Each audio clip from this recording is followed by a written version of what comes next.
Committee Room 21. Thank you very much for your attendance. Very welcome here. Main objectives of today's meeting is to receive a briefing from Minister Muir, an update on his current issues and progress, to receive a briefing from the Department on the budget of 2024-25, to receive a briefing from the Northern Ireland Fish Producers Organisation regarding the use of prawn shell waste, and to consider a written briefing from the Department on the Invasive Alien Species Delisting Regulations 2024-25. I would remind members to turn off their mobile phones, or at least put them onto silent for the duration of the meeting. So, can we open the meeting in public session, please?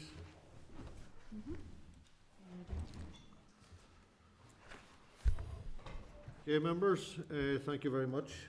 We're now in public session. Just remind you again that the microphones and videos are very sensitive, and I would again remind you just to watch what you're saying, because they can pick up side conversations. Those in the public gallery, please, just a reminder to put your mobile phones onto airplane mode, and that all devices are muted, and that they can't connect to the Assembly Wi-Fi. The password details are available on the gallery rules. You're not permitted to take photographs or record any part of the meeting. Members, I again ask you to make any further declaration of interest beyond what you made on your first day. Anybody with any further declaration of interest? No? Very quickly, there's an item on the correspondence where my name's clearly highlighted anyway, that the correspondence was originally sent to me. I just want to flag that up and that I advise to be shared with the committee. Okay, thank you, Joe. Okay, we'll take apologies and then go straight into the agenda. Any apologies? Tom Buchanan, sorry, thank you. Okay, we'll move straight into agenda item 5, which is the briefing from the Minister. Minister, you're very welcome here. Thank you, and Katrina, very welcome, and Roger. These are all great to have you here. So you will find in your meeting packs at pages 20 to 45 is the DAERA key challenges, and the Hansard of the meeting date at the 5th of March 2024 is at pages 48 to 62. Over to you, Minister, and your staff. Thank you. Thank you very much, Chair, Deputy Chair and committee members, for inviting me along today, and also want to thank you for facilitating this. I know it's 9:15, it's not usual start time. We originally had executive set for 11, so I do appreciate you facilitating this, and thanks for the opportunity to come along. I just also want to thank members for their support to date in assisting us in addressing some of the key challenges facing my department. Joining me today is my Permanent Secretary, Katrina Godfrey, and also Finance Director, Roger Downey, and I'm pleased to be here to update the committee, on my priorities.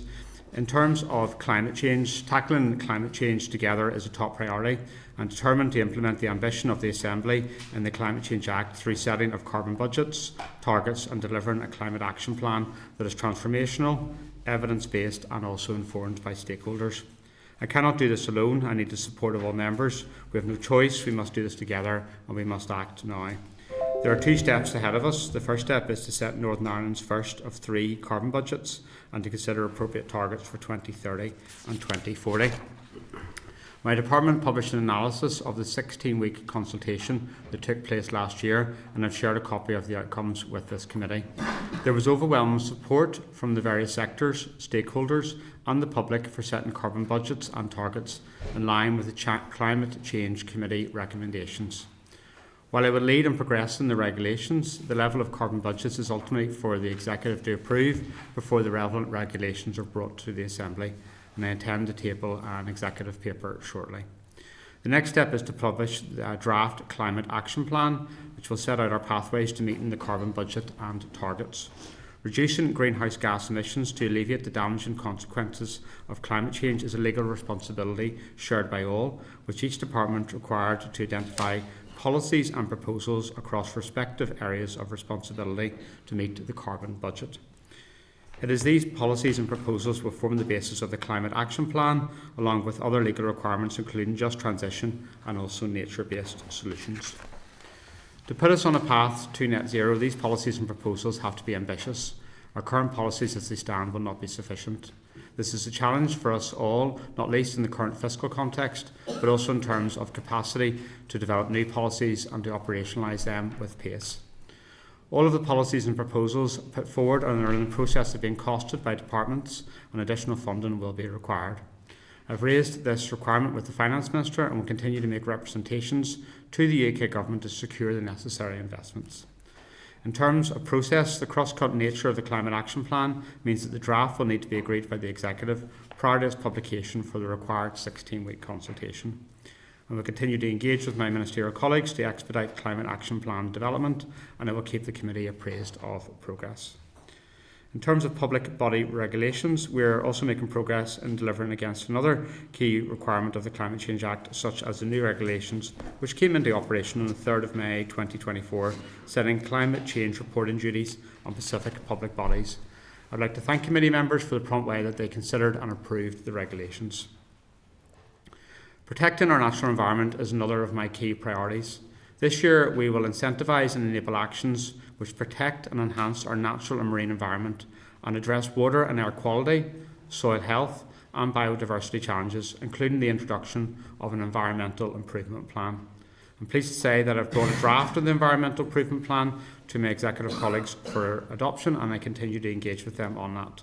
The publication of the environmental improvement plan, which is a statutory obligation, will provide overarching environmental strategy, setting the context and accompanying improvements to water quality.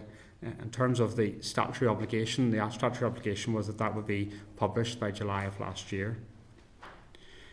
In terms of Lough Neagh, my officials have been finalising a report containing evidence-based actions to tackle the blue-green algae blooms in Lough Neagh and secure longer-term improvements in water quality. Whilst I appreciate this work has taken longer than anticipated, the report is nearing completion, and when I say nearing completion, is that close. The actions set out in this report will complement those within the EIP relevant to improving water quality across Northern Ireland. I continue to engage with stakeholders, and I know what they want to see is action on the ground, and they want to see it now, and I agree with that. I share this view, and on that basis I will continue to engage with executive colleagues to agree the environmental improvement plan. I'm aware of the urgent need to make progress in Lough Neagh, and this should not get us nothing should get us in the way of taking action to address those issues. Operationally, my department has led on the development of an interagency monitoring protocol for blue-green algae. This sets out the roles and responsibilities of organisations and individuals, provides guidance as to how water users should consider blue-green algae risk, and details how my department is monitoring bloom events this year. This is the first year of operation, and the approach will be reviewed at the end of the season. That protocol is available on our website if anyone wants to see it. Addressing water quality and ecological problems at Lough Neagh and across Northern Ireland will require a significant investment, not only in the short but in the longer term, and inadequate resources will have a detrimental impact on the funding and the interventions that are needed.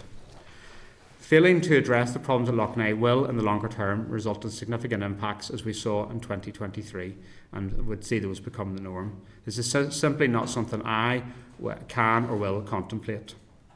In terms of environmental governance, I've also tasked officials to explore options for strengthening environmental governance, including the possible benefits from setting up an independent environmental protection agency.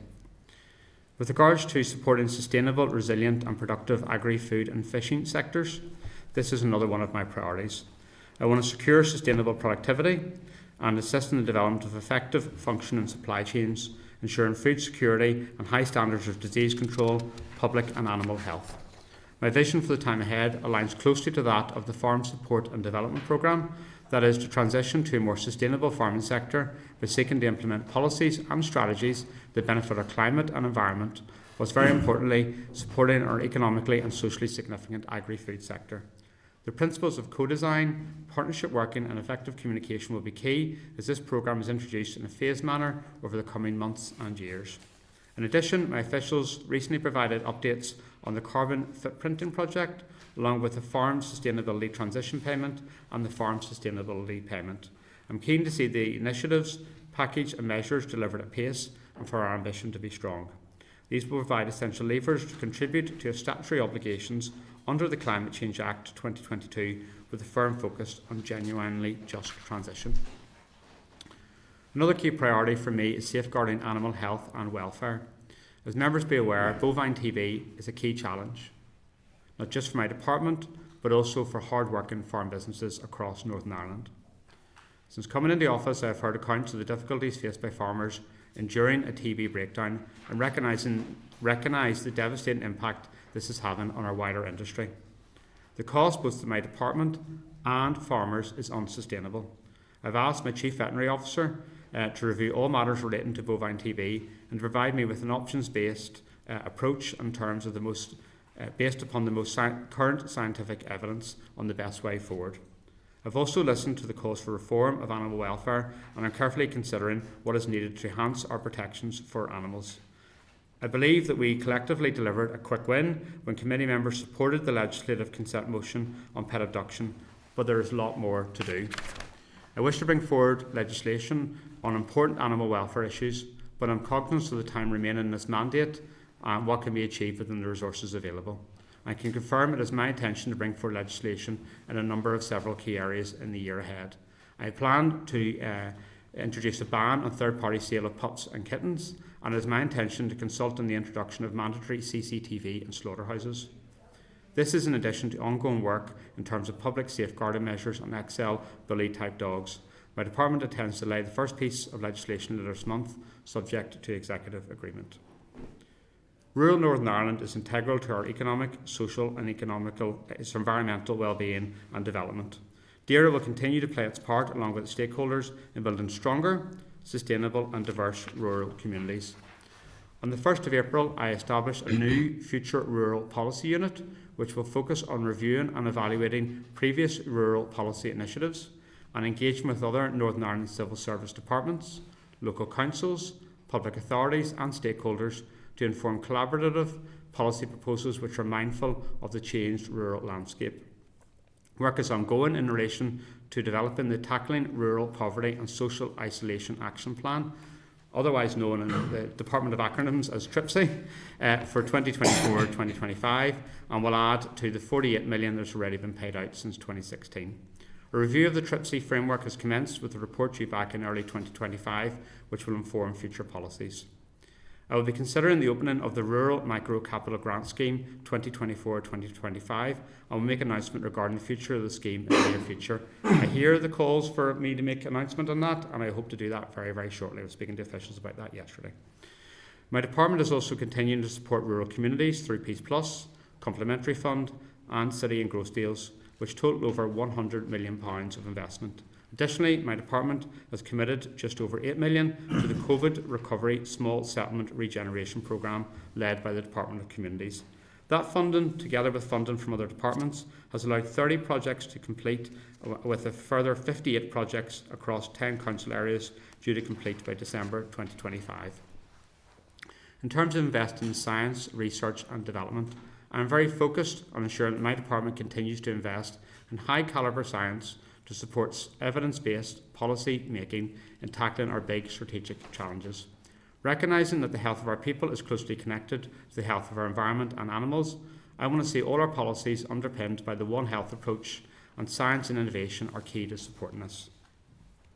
In terms of budget, I cannot stand in front of you today without mentioning the budget. You'll be aware of the extremely constrained financial position that faced the Executive when opening budgets were set for this year.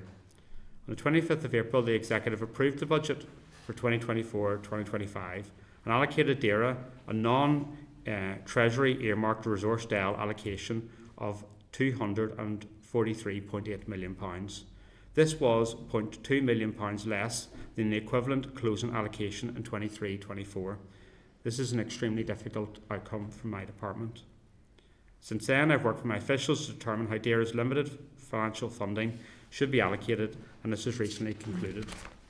Difficult decisions have had to be made to help manage rising statutory obligation costs, such as bovine TB compensation and other inflationary contractual pressures on pay and operational costs, as well as new additional work in relation to climate change and Lough Neagh, within what is a reduced budget. In terms of the Windsor framework, before I finish, I would like to clarify the situation in relation to the Windsor framework implementation regulations. Hope that my letter of the 22nd of May to the Speaker clarified which areas which were returned under my direction and control by the Secretary of State as of the 17th of May 2024. In summary, responsibility for disease awareness, disease preparedness and disease control in relation to animal and plant health is once again handed back under my responsibility as a result of this. Movements of goods and animals to and from GB, including operational arrangements at ports and airports, as well as the new EU laws which replace regulations under Annex 2 of the Windsor Framework, have been retained by the DEFRA Secretary of State. Chair, that concludes my opening remarks, and I look forward to taking questions. Just one slight comment. The last couple of weeks in this department have been extremely challenging because we're dealing with the budget situation, which is means that we have to take difficult decisions, and we'll not shy away from those decisions because we know that we need to balance our budget. But this is difficult. We like to do an awful lot more from what we can do, and the June monitoring round is absolutely critical for us in the time ahead. And I want to say thank you to all the officials, those that are here today and those that are in our departmental headquarters, for all the work that they're doing to deliver services to the people of Northern Ireland within what is a constrained budget. Thank you. Okay, thank you, Minister, for that very succinct summary. And also, as you probably appreciate, we will certainly do all we can to help and support where that's practical and possible, you and your department, and including around the budget. However, that doesn't say that we will always agree on every matter. Just a couple of questions for myself before I bring other members in, and I do want us all to be quite focused on our questions here because I know your time is limited, Minister. The 19 areas, your very last point was the 19 areas of regulations that were taken by the NIO, and you have told us that there are some of those back, and you've told us the broad areas that have come back.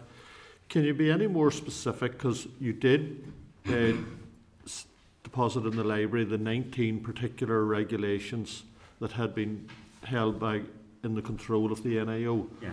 Can you tell us which of those 19 areas have come back to your control? Yeah, so the way this has worked out over the last number of months has been extremely complex, so I'll try to detail it in a way that yourselves and the general public can appreciate it, because we also have to then deal with stakeholders in the society who are understanding what the situation is. So legislation was passed, which was the regulations, and the default in that regulations is that essentially all areas of Windsor Framework implementation are under the direction and control of the Secretary of State. What then happens is a discretion is then used not to exercise that. And what happens is that the discretion was used not to exercise it in all areas other than the 19. Okay. Within the areas of the 19 is included in terms of animal health. So that was the issues in terms of the debate in the Assembly Chamber around TB, BVD and etc. Now, the process up until the making of those regulations and publication of the statutory guidance, there was significant engagement with the UK government on these matters, and I put a lot of time and effort alongside officials behind the scenes, raising concerns, trying to understand what they were trying to achieve, and also trying to find a way that this is workable, because what we have in place is most unusual in terms of constitutional arrangements, and it wouldn't be my preferred option, let's be clear, in relation to this. But I'm pragmatic and I'm solutions focused as Minister around this. What happened is, in terms of those areas, 19 areas, included within that essentially was animal health, and that's why those issues came up. There was engagement, a lot of engagement back to the UK government, highlighting the concerns again in terms of the impact of this, and we got an interim arrangement which essentially is, which I outlined, which is not to retain direction and control in relation to disease awareness, disease preparedness and disease control, but that in terms of the movements between GB and NI, that was kept within them. There's a couple of small points of clarification that officials have been ongoing in relation to that, just to get clarification on this. This is an interim arrangement. We would like to get a much clearer way forward in relation to this, but I think we've landed at a position which operationally allows myself and officials to be able to work through some of the issues that are facing people in Northern Ireland, such as TB, around this. And if there's any other way or means we feel it would be useful for us to be able to get public understanding around this, we're happy to facilitate an engagement in relation to I think this. one of the areas, if you're able to tell us what just the 19 or how many of those 19 specific areas are now back under your control, Minister, it would be helpful, because you did give the 19 that were retained by the NIO, but you haven't told us which of those 19 or how many of them or which of them is now back under your control. Let Katrina come in, because also this is a very difficult situation. Katrina now has 2 bosses, okay, and she's been dealing with the operational impact of this as well. But I think that's the more reason that we in the public should know Yes, which of those 100% particular areas. Absolutely, and the Minister's right, Chair. The functions of the department have not changed. The Minister who directs civil servants has changed for some areas. It's not as straightforward as saying it was 19 and it's now 18 or 17 or 16. The areas that have been handed back are part of animal health law as it relates to disease awareness, disease prevention, disease control, but that is not, as many of you will know, there are not neat, clear dividing lines. You don't go from disease prevention and disease control without getting into animal movement in many cases. So it is still not as clear as I suspect the Minister would like it. And what we are doing is we're working to see whether we can get for the committee and others a more helpful narrative on the 19, so that it's clear what does that mean in layman's terms, which piece, what is that piece of EU legislation for, so that can be explained. But in terms of animal health, it is still not entirely clear, and I think there is a real, there is the likelihood that it will not become clear until we are dealing with a particular situation, and we have to say, right, exactly in this situation, where do Minister Muir's boundaries start and end, and where do the Secretary of State's kick in? Obviously, we also have the challenge that at this time, it's not the best time in the world to be getting clarity on new areas of policy when we're in the middle of a general election campaign. So I suspect we will not have perfect clarity for some time, but we are working very closely, and to be fair to UKG colleagues, they are working very closely with us so that as cases emerge, we can try and triage whether this is something that is at the disease control and awareness, or whether it's something that is bleeding into movement and trade, in which case it's GB ministers. I'm not sure that helps you a huge amount, but it is the reality within which officials are working at the moment, Chair. So really, you're telling me that almost a month after some of these regulations have been given back, or powers have been given back to you, that you still don't know what exactly they are? So you know the broad outline of them? Yes, and like in terms of policy and way forward, for example, in relation to TB, I would have confidence that I have direction of control in relation to this. I would say that what the UK government departed on in relation to this is most unusual in constitutional terms. I did outline my significant concerns around this, and how there would be other options available to them, and such as powers within the Withdrawal Act around this all, but they decided to proceed with this around that, and we're working through this. The fact that there's a general election underway makes it a bit more difficult to be able to get full clarity around these issues. But I get your concerns because I share them, okay? Because I think it's important the public have clarity around these issues. We're working through them, and we'll seek to be able to engage with yourselves as a committee to bring any further clarity in relation to this. And maybe just to add, it is that point where disease control tips into. So the areas that the Secretary of State retains are, as the Minister said, operational arrangements at ports and airports, anything that concerns the movement of goods, and policy developments and legislation that would impact movements. There does seem more clarity around that, Katrina, than there is about what powers have come back. So it does seem there's more clarity around what has been retained with the NIO, rather than what the department here have got back, which is worrying for us, because in your comments you did say we're not probably going to know some of it until it's tested. That almost sounds like making law, and you don't know what it's going to mean until it goes to court. The key thing, which Chair, is very worrying and difficult for the people out there that's trying to manage it. The key thing, though, Chair, it's maybe worth saying, is that the department retains all of these functions. So it's not that the department has lost any functions, it's just the minister to whom we are accountable as officials has changed in some areas. So it's not that the department has lost any functions. Really important to make that point. Yeah, I think it's important. Like, I'll try to be as flexible in relation to this, but also I have to be conscious that I don't want to create difficult situations for my officials where they are under the direction and control from a different minister in relation to this, you know. So you do have to serve two masters? I do indeed.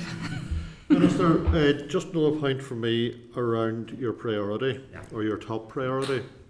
And I note when you were in front of the committee previously, you did say, nothing will be gained from pitting agriculture and environment against each other. We must all move forward together with an understanding that our economy and the environment are intrinsically linked.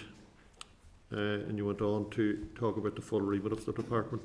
But you have clearly set out today and in other financial briefing documents that climate change is your top priority. So clearly you're setting that well above agriculture. Now that is going against what you were indicating right from the start, that you would basically try to serve all the portfolio equally, but clearly you're not now. Yeah, wouldn't entirely agree with that, Chair. Okay, in terms of my portfolio, agriculture is a significant element of it. It's reflected within the funding arrangements around that. It's over £300 million in terms of earmarked funding from Majesty's Treasury. And in terms of climate change, there's numerous examples within agriculture of good work that's being done to reduce greenhouse gas emissions. To be honest, it's becoming integral to the industry, and I think we should be very proud of that. What I want to do as minister is help them along that journey, because what I do is I meet with processors and symbol retailers, and they're looking for action in relation to climate change. So I'm about supporting the agriculture sector in terms of making that journey in relation to this. We have legal obligations in relation to climate change. This is the issue of our generation around that. I think it's important that I do lead on that, but I need to work with executive colleagues to achieve the progress we want to deliver for the people of Northern Ireland and the society in Northern Ireland. So I'm very clear that there's a lot of work being done around agriculture, but this is the Department of Agriculture, Environment and Rural Affairs. So that's what I need to do, is I need to ensure that I represent the entire department, and I am doing that. And in terms of my engagement with stakeholders, that's reflected within that. There's sustained engagement around these issues.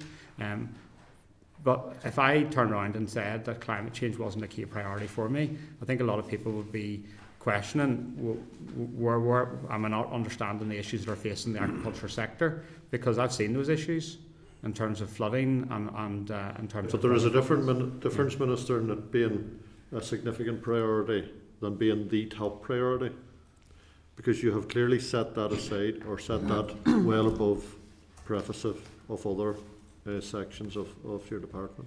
I think it's only fair that ministers would set priorities. I think that's an expectation to do that. But in terms of funding, you know where the allocation goes, and that reflects the importance to me around this. I have to work within the envelope I've got. I'm allocating significant elements of the envelope, hundreds of millions of pounds towards agriculture around this. But also, when you take over a department as minister, you do need to set priorities so your officials understand whereabouts you're going to. And I think, to be honest, anyone who knows me would find it strange that I would come into the department and not say that I wanted to prioritise climate change, because it's an issue that this Assembly voted for in terms of the legislation back in 2022. So there's legal obligations upon me around that. Yeah, but I'm making the point there is a difference between it being a priority and being the top priority. That's where I see the difference. Okay. But look, I have a load of other questions, but to be fair to other members, I want to give them a chance. Vice Chair Declan. Oh, thank you. Thank you for your presentation, Minister. I just want to back to the priorities list. I note on your priorities list you have down the building strong rural communities as a sixth priority. And in your presentation, you made reference to play a part in building strong communities. And in the last briefing in March, you said that officials will seek early ministerial direction and development of a future rural policy to replace the rural development programme. I suppose there's anxiety out there amongst rural community groups and indeed the sector that there has been a lack of progress on this. I'm thinking specifically of the replacement to what would have been Leader, which was priority 6 of the old rural development programme, Access 3 of the previous one.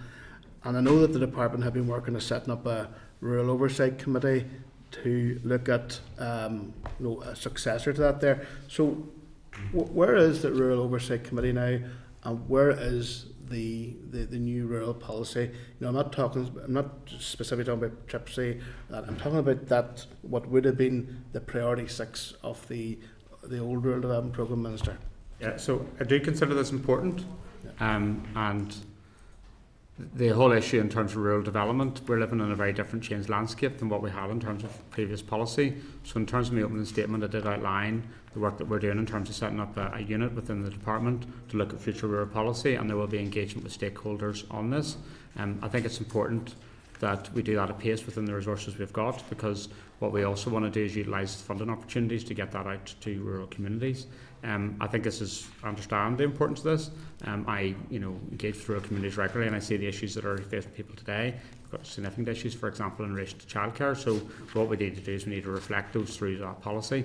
I've been engaged with officials over the time ahead. There's not for a lack of desire for myself in relation to this. I think it is key. If there's anything more to say about the... I think that's exactly right. And I think at a time where funding is so incredibly tight right across the public sector, we absolutely have to make sure that we're clear on the impact that an updated rural policy should have. What's it for? What's it going to deliver? Where is it going to focus? We can't step into areas that other departments are funding, but we can be an advocate for rural communities, and I think there's a huge opportunity to do more of that. But also with what very limited funding we have, how do we harness then other sources of funding? And the Minister's already mentioned peace. We know there are some opportunities through Complementary Fund. We know there are opportunities through Shared Island Fund and other funds. How do we actually make sure that we have a clear direction of policy fit for the sort of second quarter of the 21st century that's absolutely ruthlessly clear on impact, so that we know we're delivering? And that's also why, as you mentioned, Minister, there's been a lot of work going on to evaluate previous schemes to see, if you go back to where we used to talk around outcomes, that sort of crucial is anybody better off question. How would we know that this made a difference to the area that it was supposed to be targeting, and what are our metrics, and how can we satisfy ourselves that it's good value for money? Because I think it is crucial that we get that right, and we'll only do that with input from stakeholders and a sort of shared advice to the Minister on what the 3, 4, 5 top areas of impact ought to be. But that's something we'll need to do in the coming months with what resources we can put to it. There's stuff I want to do, which is review the Rural Needs Act, which is legislative obligations around that. I need resources to do that, but I think that would be important. For us, the programme for government would be absolutely critical, because in terms of what we do around this, it does require executive colleagues to buy into it. So I'll be a champion for rural communities, but I need other departments and the programme for government to buy into this. So we need to do more, and we need to do it differently to make it effective. So. Just very briefly follow on then, Chair. I think it would be really important to move on. Proceed with that commitment which was made previously, set up that rural, or get that rural oversight committee working. But there is the grassroots input into decision making, and Minister, the unfortunate thing, I suppose, is that from a rural regeneration point of view, it does fall to this department. Because you will be aware, and I raised this previously, that the Department of Communities, their regeneration focuses on settlements of over 5,000. So in many rural constituencies like my own, the only areas that will be funded for regeneration by Department of Communities is Omagh and just the 2 towns. And we've come to the end of the village renewal and the basic services schemes in the older development programme. So we're coming to a point now where we really need to move forward to get something to succeed that there. I can't emphasise the importance of that. No, totally get that, and I think it's points well made, and for something to follow up on. Thank you, Chair. John Blair. Minister, good to see you and your officials this morning, as always. If I could very briefly, Chair comment that I'm grateful for some of the explanation around the complications of processes that you inherited. Of course, we've been in post for a few months. Some of the practices and policies we're talking about today have been ongoing for years, including the outworkings of Brexit through the Windsor framework, which some thought would be fixed with a couple of cameras and a change of Prime Minister not so very long ago. And it's much more intricate than that, of course. I'm going to move from that to the complications of the environment and the environmental policies and governance review that you've previously announced. First of all, in the context of news in recent days, that there were hundreds, it would appear, of environmental breaches by one organisation which were not followed up or acted upon, and I'm stressing again that I know some of these practices were inherited.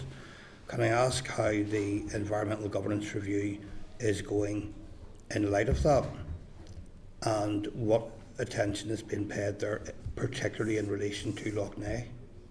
So, thank the member for his question in relation to this. So, environmental governance is important to me and it's important to this department.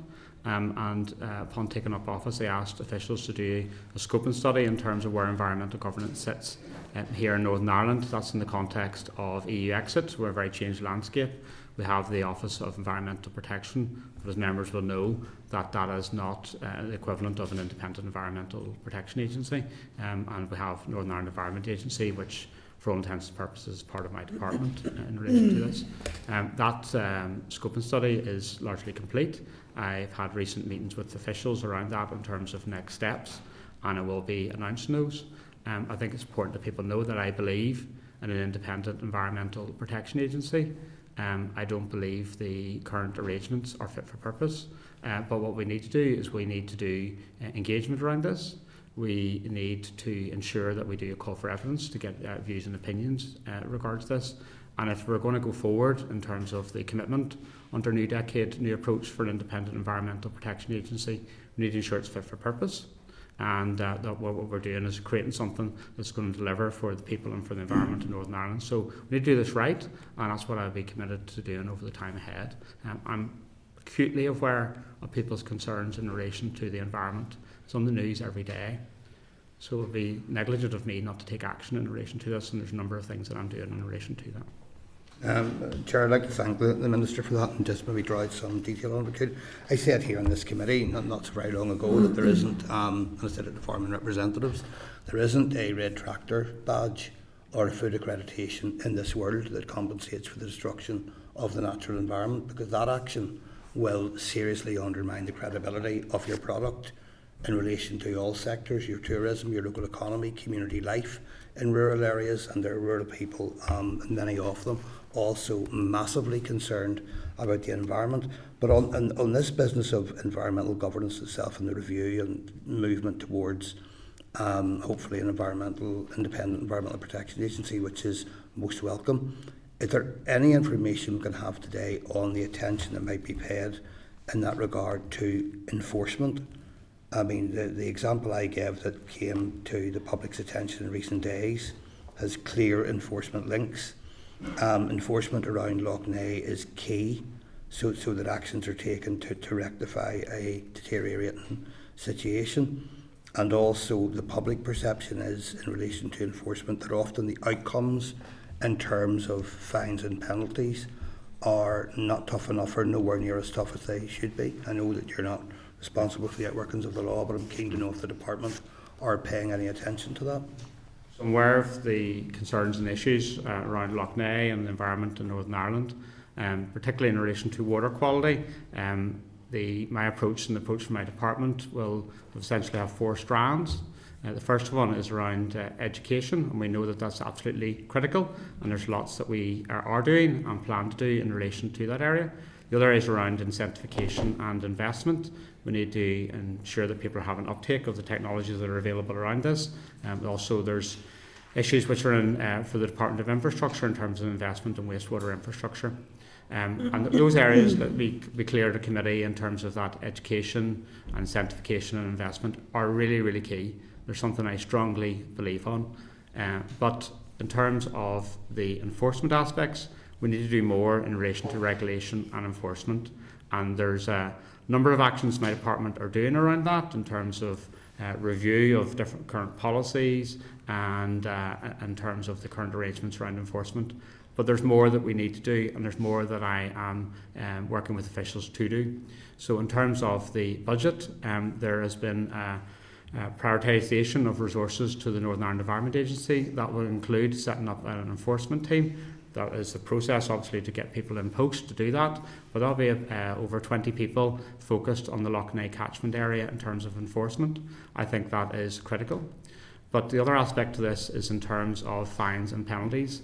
And I have engaged with the Justice Minister, and we have agreed that there should be a review of the sentencing framework in terms of fines and penalties, because I think it's important that that is done. I understand the public concern around that, and both the Justice Minister and I are determined to act in relation to this. Thank you, Minister. Finally, something we've touched on before here.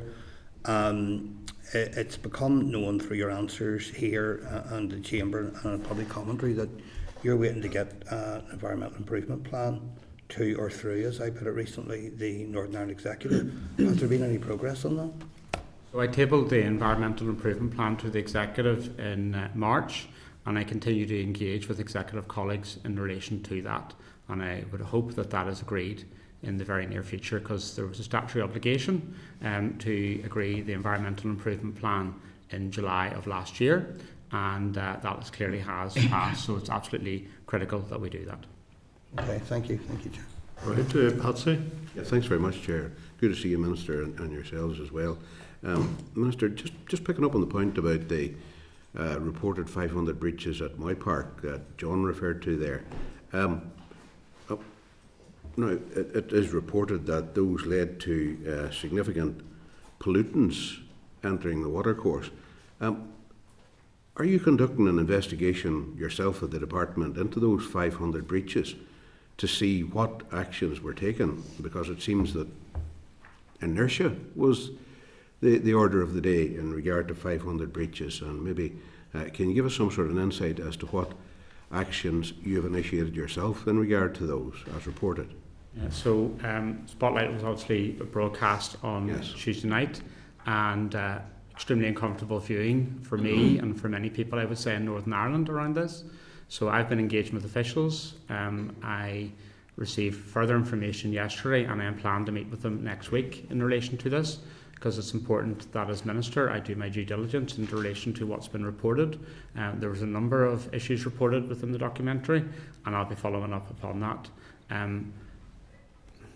The situation in Lough Neagh is very serious. Yes. I have a draft action plan and report ready to go. There's one outstanding query. Once I get that cleared, hopefully today, I will send that to the Executive. The Executive meets next Thursday. I would urge the Executive to agree it, because we need to move in relation to this. Within the issues around Lough Neagh, there's a lot we're department already doing. We're scaling up in relation to the enforcement team, but this is essential. This is a cross-departmental approach in relation to this, so that's why it's absolutely critical that we can get the report agreed, and then we can move forward and publish that report in relation to this. In the documentary, Patsy, there was also allegations in relation to waste crime, and I want to say I take that extremely seriously. This is an important issue where there's engagement with the criminal justice system around this. There's work I want to do in terms of that sentencing framework around this, but also there's engagement with HMRC and with the National Crime Agency around this, because we also need to take a much stronger approach around waste crime and ensure that polluter pays in relation to what's occurring around this, because it's extremely concerning, not just for me, but for the people of Northern Ireland. And I was going to come to that about Lough Neagh, Minister. I'm glad you mentioned it there. You mentioned evidence-based actions, and the last time you were here back in March, you referred to, I think it would be a scientific or an expert group which had been set up. Yes. I take it, is that where the evidence is coming from? And then maybe just following on from that, if you could indicate to us at all the likely budget that's required both from the department and maybe with input from other departmental colleagues. I'm sure Department for Infrastructure would certainly be figuring in that too. Yeah. So there's, in the context of the blue-green algae blooms that emerged last year, there was a group set up to consider and develop this report based upon science and evidence around that, and that's the report that I'm talking about, that we're ready to go to the executive in relation to that. In terms of investment, there's been a lot of work done in terms of scoping around this. Now, we need to move quickly on this, but also we need to follow proper processes such as procurement, recruitment of staff and all the rest of it. So within the report there is quantification in terms of the different initiatives that are going to be part of that. Just being in the context of the issues around Lough Neagh, there is a particular research study which hopefully will be completed soon in terms of the specifics of Lough Neagh, but we all know the figures round about in terms of what's the causation of this. Approximately 60% in terms of agricultural runoff, just over 20% in terms of wastewater infrastructure, and then over about 10% around septic tanks. We do quite a lot in terms of farming support, and that's why the Future Farm Support Development Programme is key to allowing those interventions to deal with those issues such as agricultural runoff. But one of the significant investments here sort of required is in terms of wastewater infrastructure. And that's why I come to this committee to make the case on behalf of John O'Dowd, because it's important that we have funding to be able to invest in that infrastructure around these issues. So this report will quantify what's needed, but there's significant investment required in wastewater infrastructure. Okay, thank you for that, and I'm glad you took me on to my next question, which did relate to the future of farming. One big issue that keeps coming up, and it seems to be a nebulous sort of theory out there, is just transition. In terms of the department, have you come to a very clear definition as to what that means to the department, and B, of course, the next thing is the level of funding that will be put into that? And then if I could ask as well, maybe a wee bit of clarity from yourself, has the biodiversity scheme that was to be included there, has it been delayed? Do you know? Okay, so just a couple of things.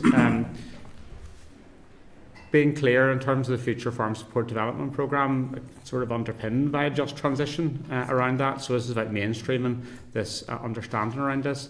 I've engaged on a number of occasions with I think it's current UK government ministers, if you're going to use the current terminology, but also shadow ministers around future farm support development programme funding here in Northern Ireland, and making it very clear that we need to increase that so we can achieve a genuinely just transition, because the current level of funding for us is challenging. So that's what I'm doing in terms of the future around this. We will have to take decisions in relation to the Just Transition Fund for Agriculture and how that's defined, and we will engage with the committee in relation to that. I think that's a big issue, Minister. I'm not going to crush you here, so forgive me. Yes. It seems to be, in theory, a fine idea, but the nitty-gritty of what in practice it actually means to people in the rural communities, that still yet has to be defined. Totally agree, and I think it's important that we understand about language and the importance of it and bringing clarity around that, and I will be intending to do that over the time ahead, because I think it's absolutely critical. The scheme I think you're referring to is Farming with Nature. Yes. And I'm very, very keen about this. I'm very passionate to see this roll out, and I've been engaging with stakeholders around this. What we've got to do is ensure that anything that we're going forward with has a business case that I can get Department of Finance approval in relation to that. So there's work underway to do that. We will want them to be launching pilots around this, at the beginning of next year. The pace that will want to go on that is quite fast, but we also need to follow processes in relation to this. Do you know what I'm saying? No, just actually to emphasise that point, that there is, and I think stakeholders have been very clear on this as well, it'd be wrong to launch the wrong scheme, because actually the level of ambition and the level of understanding we have post passage of the Climate Change Act is such that we actually need to make more progress. So very, very constructive engagement with both environmental and agriculture stakeholders, and we will, as the Minister says, have that in place next year.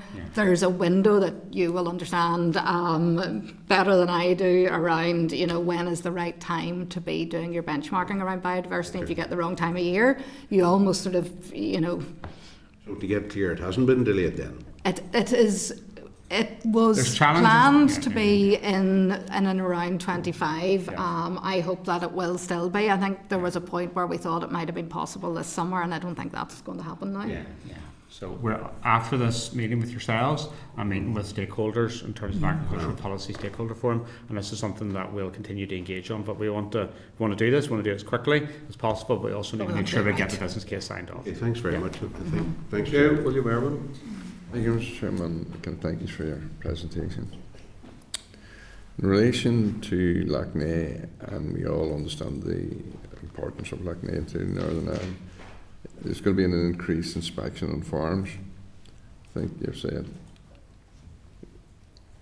Given that farmers can be fined from their under cross compliance from their single farm payment, the farmers will think that they're an easy catch for the department, while other industries and other people has to be brought to court.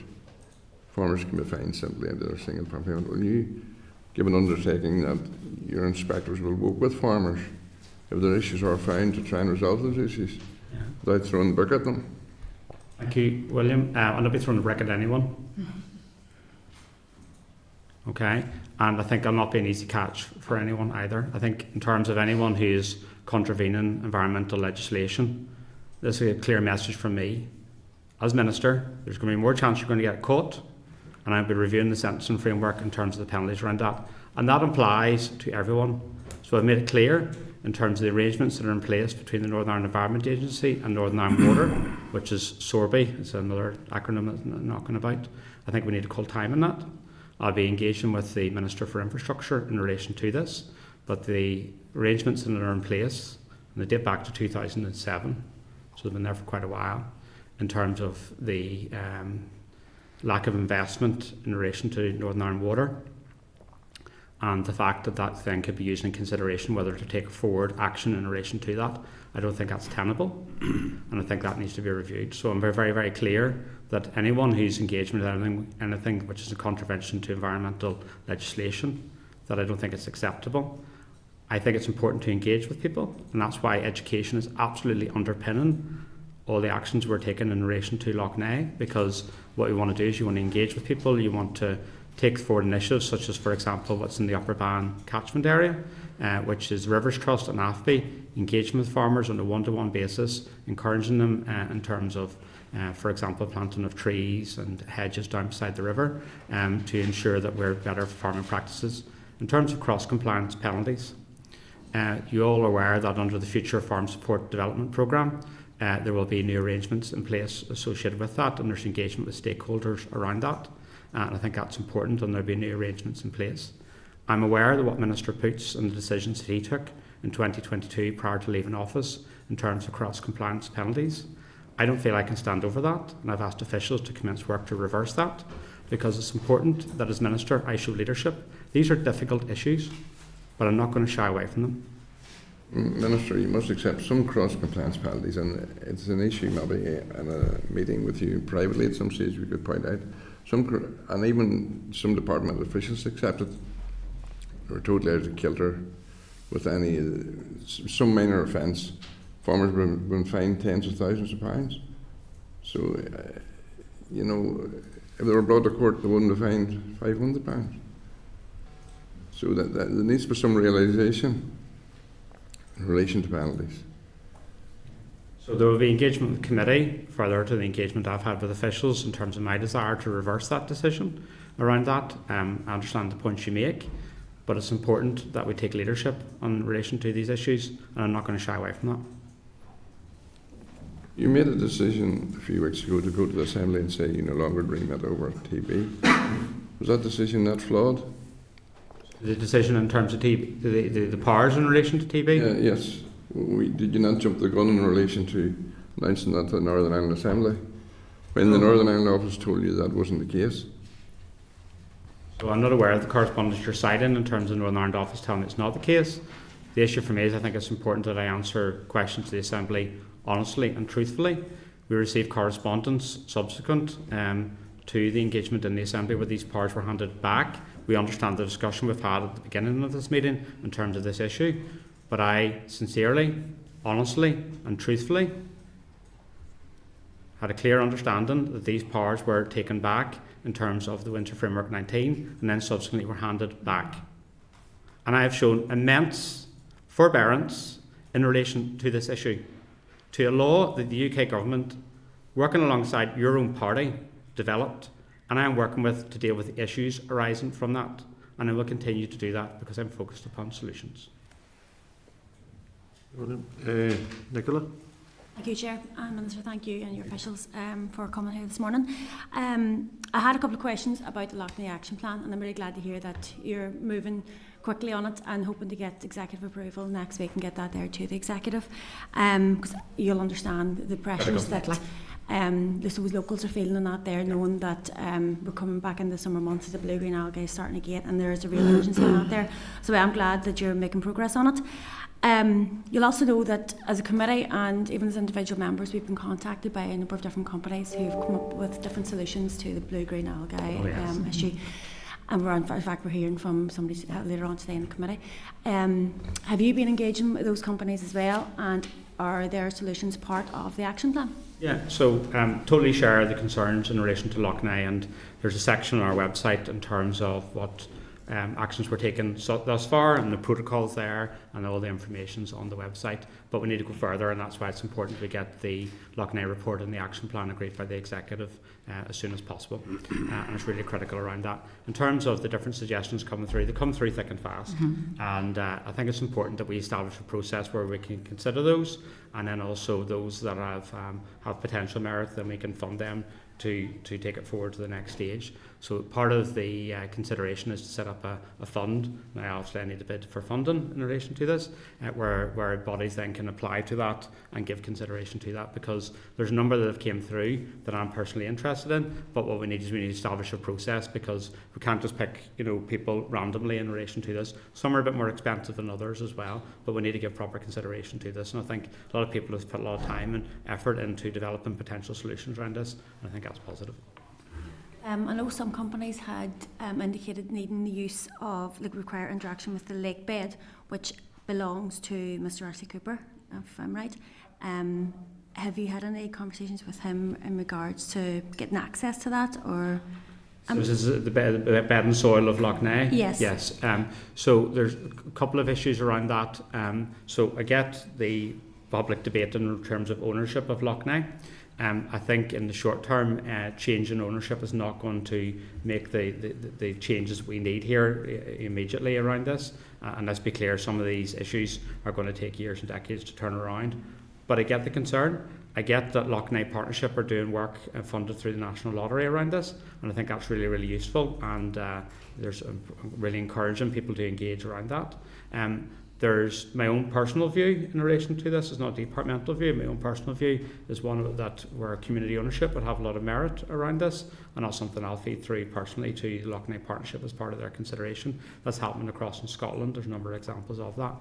One of the key issues around the bed and soil is around sand dredging, and I've noted the public concerns in relation to that, and that's why I've asked for a scientific review to be undertaken in terms of the impact of sand dredging. So there's a fair amount being done in relation to this. It's not that I don't fully acknowledge the concerns around ownership, because I do. I understand the word Lough Neagh Partnership are doing, but also I'm asking for that independent scientific review to be done in terms of the impacts of sand dredging.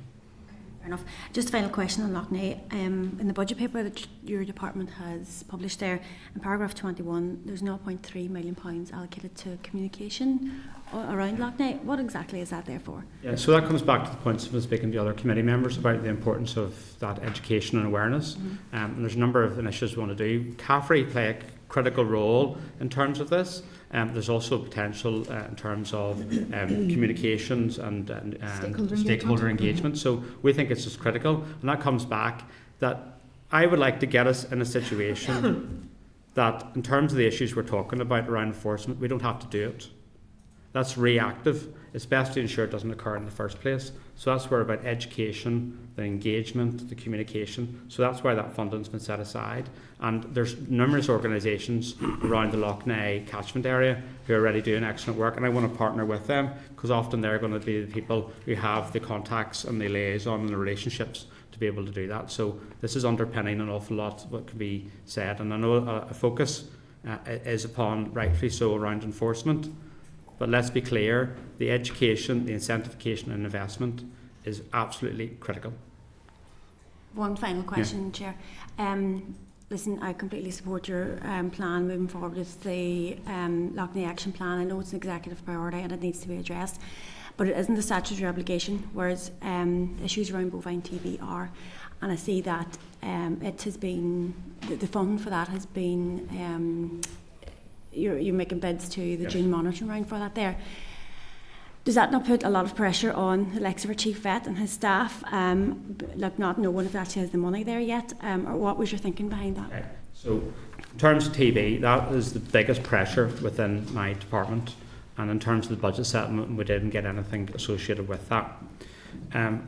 What we've done in terms of the budget is made really hard, difficult decisions to ensure that we can continue the compensation level at 100%, because that's a statutory obligation around that. And I will do everything I can to ensure that we do that, okay? But I need money through June monitoring, because if I don't get that, the pressures within my department are going to be unbearable in relation to this. So what I want is to be able to keep the compensation rate at 100%. So I really key that we get the funding to do that, and I will do all we can to ensure that, because I know this is critical for farmers. But also we want to be able to look in terms of investment in additional testing and stuff that we weren't able to do last year, and that's where we're making funding bids associated with that. So in terms of TB, I totally get this as a concern, because at the agriculture shows that I go to, it's raised everywhere, okay? And there's real mental health impacts in terms of the reactors and herd breakdown in terms of this issue. And that's why when Brian started as Chief Veterinary Officer on his first day, the first thing I said to him is, go away and look at TB and come back to me with some solutions in relation to this, because we don't need to sit in our working groups, strategies and everything else. We just need clear actions in relation to that. And I'll be meeting with Brian next week in relation to this, and we'll be working through this now. Because of the pre-election period of sensitivity, there's challenges in terms of what I can announce, but we are focused on this. Brian is laser sharp in relation to this. He's bringing a different approach to this in terms of what we can do around this, because we need to deal with this, because the impact it's having upon the farm community, never mind my department, is really significant, and it's not sustainable where we are. So hopefully that's a reassurance of how important I take this and the need to address it. Yeah, like as you said, Minister, it is a huge issue for farmers, and it does cause great stress for them. And I suppose perhaps some people think it's a bit risky to leave it to a monitoring round to apply for the funding. But I also completely understand that we have been underfunded. There are huge budgetary pressures right across the executive, so I do get that point as well. But thank you, Chair. Okay, Linda. Thank you, Chair, and thank you, Minister, for coming in this morning to brief us. I suppose a quick supplementary off the back of Nicola there and bovine TB. In relation to wildlife intervention, what are the next steps that you will propose to bring forward over the next few weeks in relation to wildlife intervention? So I understand that's a key part of this. I'm aware of the legal challenge that previously was there and was successful in relation to this. I'll be discussing this more with Brian as Chief Veterinary Officer next week. I don't think I'm hesitant to outline a bit more, because there's been a few brief conversations around this, and I think it's important that I have that proper conversation with Brian and then come back. If I'm going to be honest with you, Chair, the general election's on the 4th of July, then the Assembly goes into recess on the 5th of July. I don't know whether you want to, but I'm happy to come back with you during recess to discuss these issues. I know that's because of the pre-election period of sensitivity. I there's some stuff that I can't do, but if you're willing to do that, I'm happy to come here in terms of engagement around that. And that's my level of commitment in terms of engagement, because there's lots of issues here that you want to engage with me, and I'm not going to be found wanting to come to the committee, but I know there's challenges around that. Brilliant, thank you. I suppose the TB strategy as a whole, in your opinion, how far realistically are we off that? In terms of delivery of that, the reality is we're quite far off it, because we've got a 10% infection rate in terms of our herd. So in terms of the reality on the ground, we're quite far away from what we need to achieve, and we need to get that down. Down south is 5%, and if we could get it down to 5%, I think a lot of us within this room wouldn't be rejoicing, but we would say that was a level of progress. Obviously the ultimate aim is to eliminate the TB around these issues, but this is also around the approach from my department around animal health, that we need to underpin this in terms of future farm support development programme, because this is an issue that affects productivity within the farms. So we want to find a different approach where we mainstream our actions in relation to this, because there's a number of other issues that are affecting farming businesses, such as BVD, that we obviously, as the department, can take actions, but we want to mainstream to be able to turn this around. So I totally get this, and I'm really keen to ensure that we take action on it. Thank you. And I know from a constituency point of view, Fermanagh had some of the highest incidence rates recently, and I know a lot of farmers have suffered sleepless nights. But just in relation to rural development, would there be any opportunities for the department in relation to the UK Prosperity Fund to possibly create a ring-fence budget for rural communities out of that? I think if that was a possibility, yes, I'll take any money going here in relation to this. I think whatever colour of government returns on the 5th of July, I will be straight to their door with a list of requests, okay? And one of the which is in terms of their fiscal policy. The fiscal policy the United Kingdom government are currently pursuing is devastating for Northern Ireland, because we're just living hand to mouth. We're not able to invest in the future around this, and investing in rural communities is absolutely critical around this. So that's engagement I've had with the current incumbents, and then any shadow ministers, I've had engagement with them. So I've hedged my bets in terms of where we could go in relation to this. And I think it's important that we get the UK government to understand that we need to be able to invest in these areas around this. And I have a concern that one of the proposals from one of the parties was to use money from shared prosperity for one of their flagship policies and stuff like that. We need that money here in Northern Ireland, and then be able to decide it locally within the Assembly and the Executive in terms of where that goes. That's absolutely critical. Okay, thanks, Michelle. Thank you, Chair, and the Minister will be pleased to know that most of my questions have been answered. But just in relation to Lough Neagh, I suppose there is a genuine concern just that, again, the farmer is obviously seen as the easy target and the bogeyman, and the person that can be highlighted in the press and so on too. So I would have a genuine concern in relation to that, and I suppose how your action plan will then be framed. Do you have a clear definition of what the catchment area actually is for Lough Neagh? Yeah, so totally get your concern in relation to this, and that's why I'm meeting the Agricultural Policy Steering Group at 11 o'clock today, because I think it's important I came to the committee, but I also engaged with stakeholders around this, and that's important that the message is clearly given in terms of the importance of education and sanctification, and also the role that wastewater infrastructure plays in relation to that, around that. In terms of the catchment area, there's a map on our website of the catchment area. That also goes down to County Monaghan. So there's engagement that I have had briefly, but I will do through the North-South Ministerial Council sectorial meetings with my colleagues in the South in relation to this, because that's important of understanding. The catchment area, perhaps for many people in Northern Ireland, is much wider than what people anticipate, and that's why the environmental improvement plan is quite important, because this is a strategic issue affecting Northern Ireland. And just with regards to TB, I was going to ask about the time scale and obviously the urgency in relation to that, because it's a long time coming, and we all know the pressures that that's creating upon the sector. So pleased to see that that is now something that is coming very close to the point of maybe an announcement during the summer. That's what you're indicating. Yeah, that's my desire, because this is affecting the mental health of farmers. And we need to be able to show that we're taking action in relation to it all. There may be a difference of opinion in terms of the actions, but we need to do something in relation to this. And I think sort of previous questions with regards to wildlife, I think are important too, because I think that will be regarded as something significant if that can be included within any actions that are taken. With regards to climate change, obviously you've said that you have set ambitious targets, that this is a challenge regards to the fiscal context. You have departments who are obviously going to the point of costing up what this will actually mean to Northern Ireland before you then go to the UK government. In the event of going to government and they're saying, well, actually, something, perhaps maybe your targets are too ambitious, perhaps you're asking for too much, are you in a place that you will go back and review your targets? The targets are set in law, and we're also getting advice from the Climate Change Committee, so that's where the evidence and science base come in relation to this. I've been clear that we do need to be able to invest in the issues around climate change, because there's opportunities from that, and we see that, for example, in terms of Artemis in relation to this. So that's where that importance of that we're funded Northern Ireland correctly in relation to this.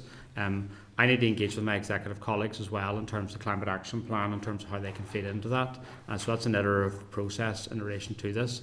But I'm also conscious that current and future generations are looking for action in relation to this, and we also need to be clear that we need to step up in regards to this matter. So this is a process that's underway. I'm very conscious of the Climate Change Committee's advice in relation to that, and I consider that to be very important. And while I appreciate that these targets are set and all, perhaps there's still an opportunity to revise those if you get to the point where you feel, well, actually, something this is unachievable. Perhaps we need to do it in a more stepped approach, which becomes much more realistic and perhaps achievable. Are you going to be flexible in any of that? So I'll be flexible in terms of how do we get to the roadmap to net zero. That's the issue. Will I be bringing forward another climate change legislation to undo the Act back in 2022? No. I suppose I was just trying to get to the point where to see how flexible you would be in relations, particularly given the budget situation that we find ourselves in, and the challenges that are set with that. And I ask us, the UK government, to be flexible to allow us to invest in our legal obligations. Okay, members, thank you. And I have a few members looking back in, but I'm not going to allow that because I have a number of questions myself. But if we start all over again, will be another 3/4 of an hour. So apologies for that, members. The Minister has given reasonably of his time here, and I know he has to go to other meetings. So we do appreciate that. We also acknowledge your offer to come back and brief us during recess, which we'll have a discussion around. I would be certainly more than happy to do that, but we'll see what members feel in that, Minister. So thank you. And just finally to note that did hear your comments to Michelle about the Climate Change Committee, and of course Climate Change Committee advice was ignored during the run up to the to the legislation that came in. But anyway, we'll leave it at that.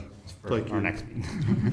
Thank you very much to Katrina and Robin as well. Thank you so much. I think Roger gets to I stay. think Roger's staying on. Roger.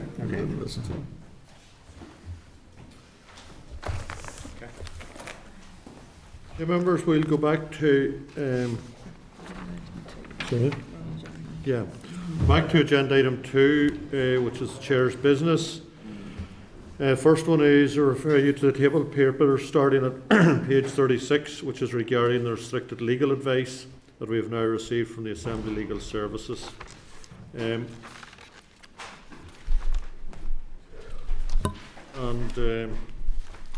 Can I ask maybe that we deal with that in private discussion, maybe after the conclusion of the formal meeting? Is that okay? Okay. Second item of Chair's business I have is that the committee team have booked room 29 for Tuesday the 2nd of July as a potential meeting date in place of Thursday the 4th of July. We're all aware that on Thursday the 4th is the election, and there was a suggestion that we would maybe have the meeting on the 2nd. I'll ask you members to have a think about that, and we'll deal with that at the end as well, if that's okay. Or has anybody any strong opinions now? Or we could not have a meeting that week at all and conclude at the end of June. I would be keen, just in case there are any items that need dealt with, that's all. Have maybe a short meeting on the 2nd is my preference, but that's only mine. I'm happy to go with whatever the members feel. Yeah, I'm content with that. Sorry? I'm content with that. Okay, everybody else all right? What I was thinking actually maybe was at 9:30 in the morning before nobody be out canvassing that time. Okay, thank you.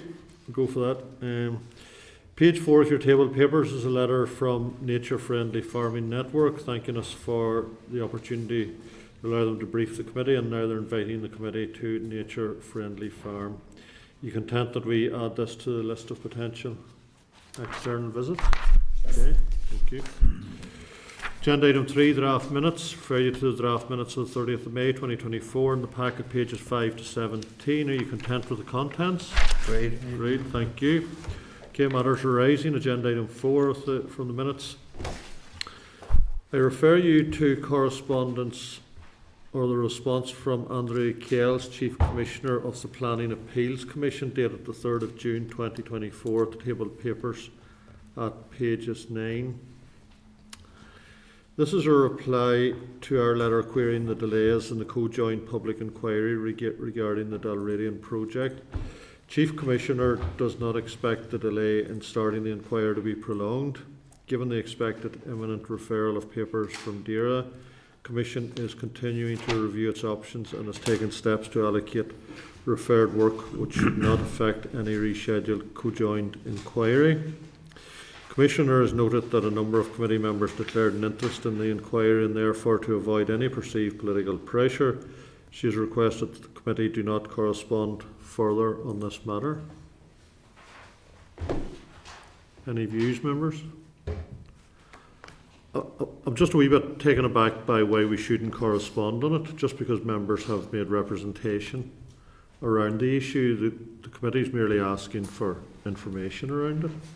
So I'm not sure why we would be so restricted, but maybe others have a different view. Yeah, I think that's harsh. Like, you know, in terms of my own declaring interest, it wasn't any pecuniary interest. It was just asking them to consider ways to make the inquiry more accessible. So I think that's a very harsh deliberation.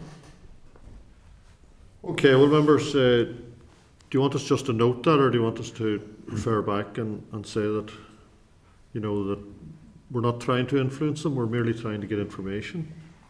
Yeah. Is happy with that? Note it, yep. Okay, thank you. Next matter arising, sorry, that was all, I think. Yeah. Yep. Sorry, we'll go on to agenda item 6, which is a briefing from the Department on the Budget 2024-25. So I welcome Roger Downey, William Peel and Richard McCauley. You're all very welcome, and you will find, members, the information on the June monitoring round briefing at pages 64 to 92 of your pack, and there are also a series of 3 papers from the Public Finance Scrutiny Unit in RAISE that have been prepared to support the Assembly members with budget scrutiny, the Executive Budget 2024-25, and you'll find those at pages 93 to 186, and also the Committee for Finance report is at pages 187 to 215 of your pack. So over to you, Roger, and your team, if you want to continue. Okay, thank you, Chair. Good morning, everyone, and thank you for the opportunity to brief the committee on DERA's opening budget for 24-25 and our June monitoring round proposals. I'd like to introduce William Peel here on my right, the Deputy Director of Finance, and Richard McCauley on my left, Head of Future Years Financial Planning Branch. I'll start with an overview of the block budget position, and there was a slide pack within the information that was shared with you, so I'm proposing to go through each of the slides. Probably go through in one go and ask for questions at the end, but if there's a particular question, I'm happy to take it at any stage. So starting with the overall block position, and department's bid for 3.2 billion resource DEL against 1 billion that was available for allocation. Capital DEL bids across departments total 2.8 billion against the 1.8 billion available for allocation, and there were inescapable capital DEL requirements across departments totaling 1.9 billion. So usually when inescapable capital bids are funded by the executive, there's a few hundred million left over to fund high priority bids across departments, but that hasn't been the case this year. In terms of the budget 24-25 outcome, the executive agreed budget allocations on the 25th of April, and they're huge challenges for all departments. We bid for 95.8 million resource DEL, which was against the opening 23-24 position, and 155.2 million capital DEL, and that was from a zero base. However, we only received an additional 15.2 million resource DEL and 95 million capital. There was also 332.5 million Treasury earmarked resource DEL, and that's almost 58% of the total resource DEL allocation for the department, and that means there's only 42% of the department's Resourcedale allocation that's actually funded by the executive. There were a number of Resourcedale issues that impacted on this exercise. You will recall that the executive agreed significant funding for 23-24 public sector pay back in February. However, that was an in-year allocation that did not roll forward to this year. The starting point for this year's budget exercise was the opening 23-24 baseline, and therefore we have to fund that pay again. In a new development, there was also a significant increase in pension contributions for existing staff in post, and that's following a Government Actuaries Department review, which raised the rates to 34.25%. There's also unfunded statutory obligations within the department, such as TB compensation, the Office of Environmental Protection, and contractual pressures, I've already mentioned pay and pensions, as well as DOF recharges and rising utility costs. So the next slide just summarises at a very high level the three main budgets that in the department. The non-ring-fenced Resourcedale of 577.3 million. I'll just refer to it as Resourcedale going forward. We've got ring-fenced Resourcedale, which is our depreciation and impairments, and it's non-cash. And then our capital Dale, 95 million. So the total Dale is just over 700 million. The next table breaks down the Resourcedale with the opening baseline that's rolled over from 23-24, and then the additional allocation from the executive. And then we have the Treasury earmarked funding for agriculture, agri-environment and wider rural economy. Within that, 3.1 million is for fisheries, and the rest is for the other elements. And then we've got 1 million for Peace Plus, and that covers 5 investment areas in that programme. In terms of the opening budget, the additional 15.2 million is significantly less than our 95.8 million bids. The outcome of 243.8 million is 0.2 million less than the closing 244 million Resourcedale for last year. As a result, this is an extremely difficult outcome for the department. There is no additional funding to take forward new work. Our statutory obligations and contractual pressures are not covered. There is no additional funding to reverse the 23-24 decisions that were taken to help live within last year's budget. And there's no additional funding to reinstate 331 of the 450 vacancies that were removed from HR Connect in May last year to help live within last year's budget. So what is available for allocation? Well, there were a number of actions taken last year to live within the 23-24 budget during the year, and because DOF ran this exercise against the opening baseline, these savings also rolled forward as well.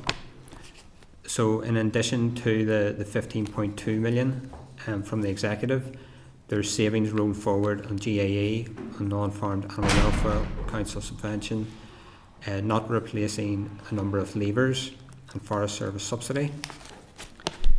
The Minister also wished to prioritise some funding to his top priorities of climate change and protecting our natural environment, and therefore agreed difficult reductions in 3 groups, FFRAG, VS, AHG and SPCSG, to fund additional work in NIEA, EMFG and CCSIG.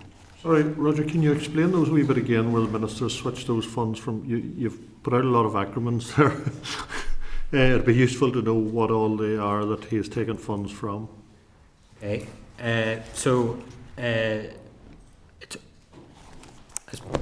DOF ran the exercise going back to the opening 23-24 baseline, so I suppose that rolls over. So there would have been a starting point that each of the 6 grade 3s within the department would have had a rolled over baseline.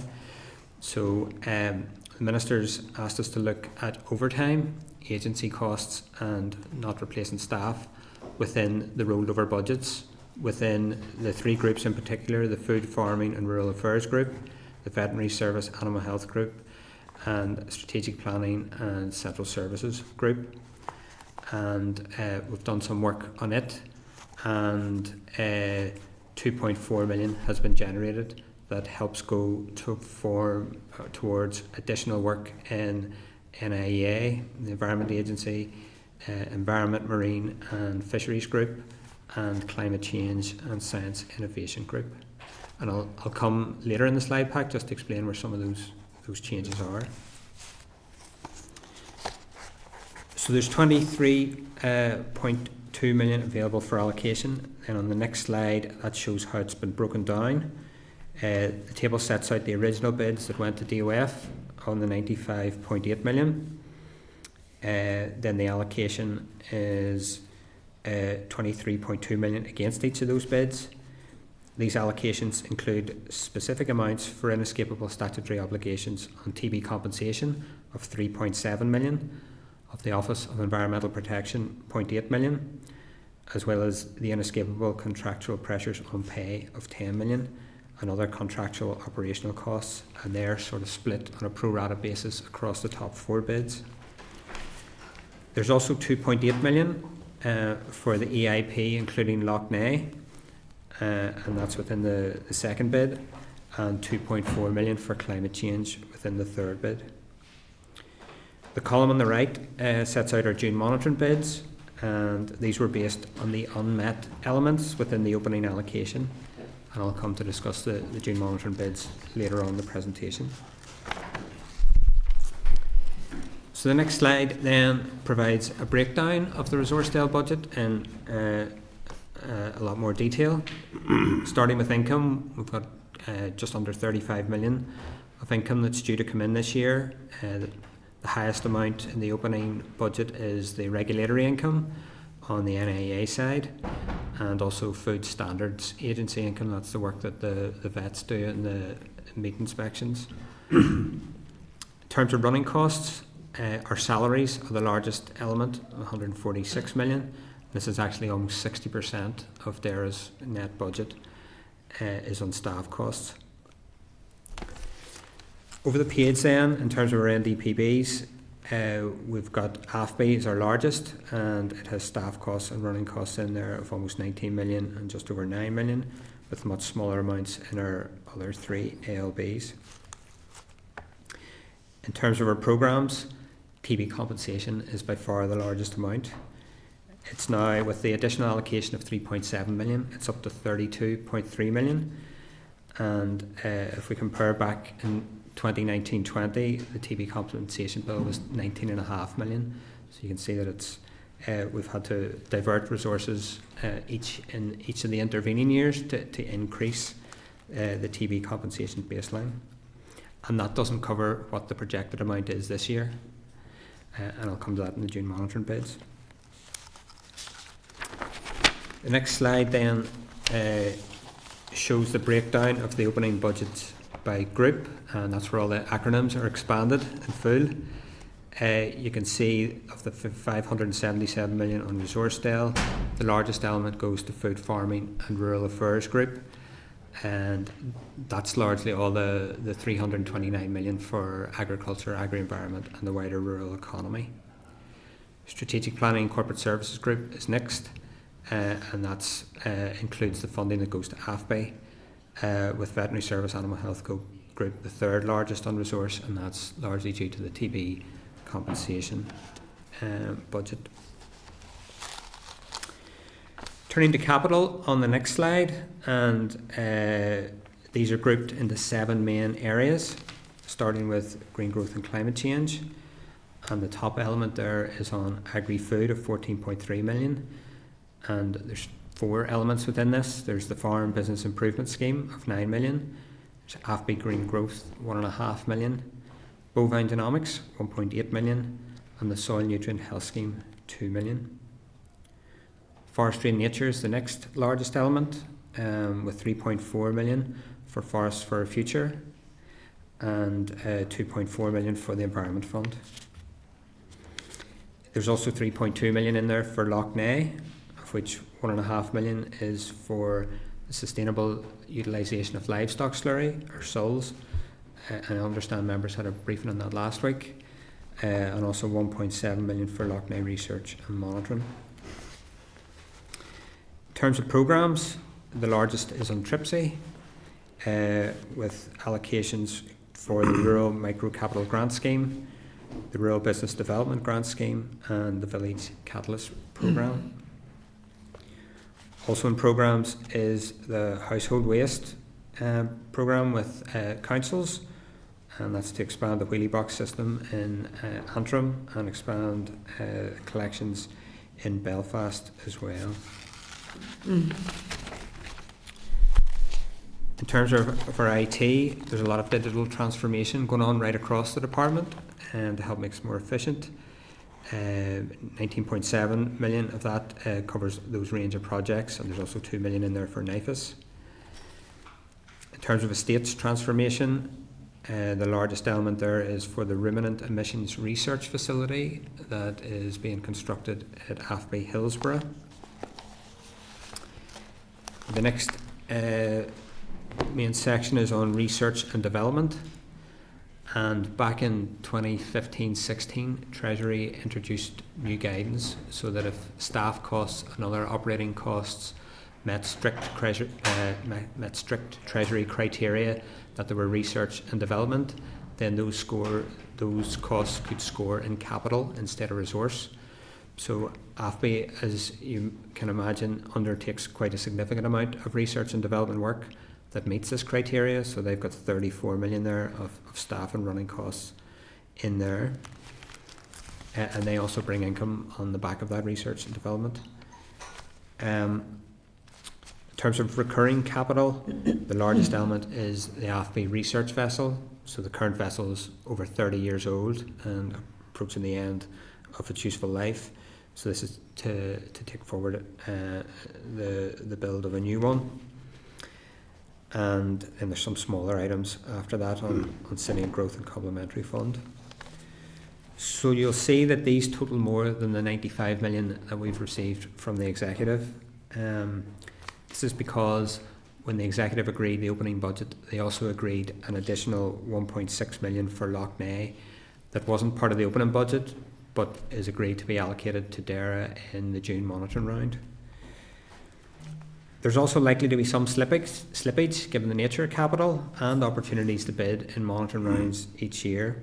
So there's a 15 million overcommitment to allow the department to take forward high priority bids, since there was no funding for those from the Executive.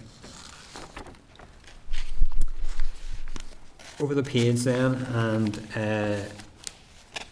this sets out our other Treasury earmarked funding.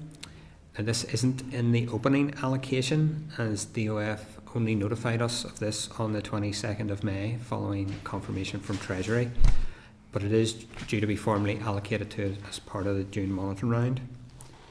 Again, it's on the three Treasury budget categories: the non-ring fence resource deal, 49.2 million, and some depreciation, 2.6 million, and some capital, 2.7 million. So that's everything on, I suppose, the opening budget. Then turning to June monitoring. As I said earlier, the bids are based on the unmet elements of the budget bids once the opening allocations are taken into account.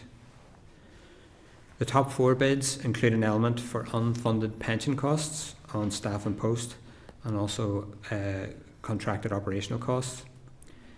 They also include bids for staff to undertake new work in these areas. In addition, there's specific bids in there for TB compensation, which is a statutory obligation, and we don't have enough to cover what's currently projected from Brian Dooher and his team. On capital, as previously mentioned, there's an overcommitment of 15 million to take forward a range of high priority bids. In this exercise, we're bidding for that 15 million, along with a further 5.1 million, so that's 20.1 million in total.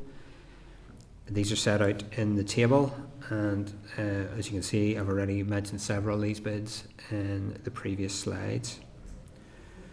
Our June monitoring round return was submitted to the Department of Finance last Friday by the deadline, and it's due to be considered by the Executive later this month. Finally, and looking back to last year, we recently completed our 23-24 provisional outturn exercise. This return was submitted to the Department of Finance on the 14th of May. In it, we set out that our Resourcedale spend was 600.3 million against the final budget of 600.7 million, and that represented a spend of 99.9%. And on capital, we had a spend of 97.3 million against the final budget of 97.5 million, and again that was 99.9%. So that concludes my presentation this morning. I'm conscious that there's a lot of figures in this across the first two exercises in particular, and William, Richard and I are happy to take any questions. Okay, thank you very much, Roger. Yes, doesn't paint a great picture and seems heavily reliant on the June monitoring to a large extent for some of those aspects, including the TB programme. How confident are you that that you will receive those? Well, I suppose it's up to the executive. I know, I'm sure you've seen in the media the pressures on the likes of health and education and other departments. There's only so much funding available. I suppose all departments' bids will be considered in the round. The Department of Finance officials will be pulling them together at the minute, and we'll see what the Finance Minister's proposals are in due course. I don't expect to get them all met, but I would expect, I think, TB compensation is a statutory obligation. So, for example, Roger, if you weren't to get the TB compensation one, and because it's a statutory obligation, what do you do then? Well, I suppose we've got two more bites at the cherry in this. We've got October monitoring and we've got January monitoring. So we would go again then. You probably ask me, if I don't get it by then, what do we do? I suppose TB compensation, it's a disease, it's volatile, it goes up and down. It is high at the minute. At each monitoring round, we ask the vets to give us their best projection. So they have a low, medium and high, and we usually go with the medium, and that changes as the year progresses. So I suppose we'll take into account, if we haven't got it by January monitoring, we'll take into account what the best projections are from Brian Dooher and his team then. We'll consider it along with the rest of the pressures and easements that are in play at that stage, and we'll see how best we manage it. I suppose the opening budget, the budgets change as we go right through the year. What the plan set out at the beginning of the year will change as we go through the year. I notice there's very little in there for Mobile. So I'm assuming if there was an agreement around an approach to resolve the Mobile project, that there would have to be separate bids then for that money. Would that be right? Yes, there's, I think it's 0.9 million in there for Mobile, so that's to undertake the monitoring work that NIA is currently doing on the River Faughan. So that's work's been taken forward in line with the obligations and duties that we have under the Water 1999 order. In terms of if more work was going to take place, there's I understand that a consultation has to take place first, so we have to go through that process. We have to go out to consultation. We have to get the responses back. Proposals then would have to go to the Minister on that. Given the time it takes and given the significance of this issue, it's unlikely that even if all those processes went quickly, that there would be spend on the ground this year. But that's something then we would look to factor in for the budget exercise for next year and beyond. There's no indication from any of those options at Mobile as to how much each of them cost at this stage? Well, there has been work on it, and there has been a range of figures, but there's been no firm figure. There hasn't. The business case hasn't been finalised yet. It hasn't been signed off by our economists. It hasn't been presented to the department to go to the casework committee to consider as well, and then and go on to DOF. So it's still in the early stages that process. It has to be informed by the consultation as well. So there's that process to. Well, to assuming work through. with each option there would come an estimated cost. Yes, the nature of the business case would be that there would be, depending on what work you would do and timescales, and there's costs in that. Patsy? Thanks very much indeed, Chair, and thank you for your presentation. Just, I want to drill down a wee bit here. You mentioned, it's mentioned in the document there, 5.7 million for tackling rural poverty and social isolation and rural business community investment programme. Give us a wee bit more of an indication as to the sorts of projects that might go into, and what basically do you anticipate the outcomes of those being? 4.4 million of that's in the opening over commitment, so there's an additional 1.1 million that we're bidding for in June monitoring, because there's an option to do that.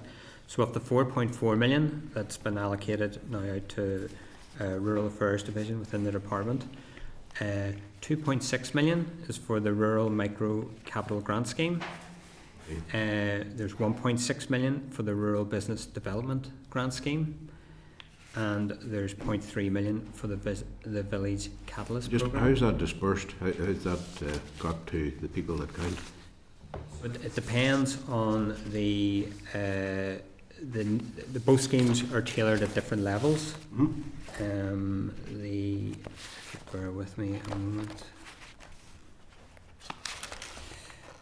The Rural Micro Capital Grant Scheme is for grants between £200 and £1,500 to rural community and voluntary organisations, and that's to purchase capital items which help their organisations.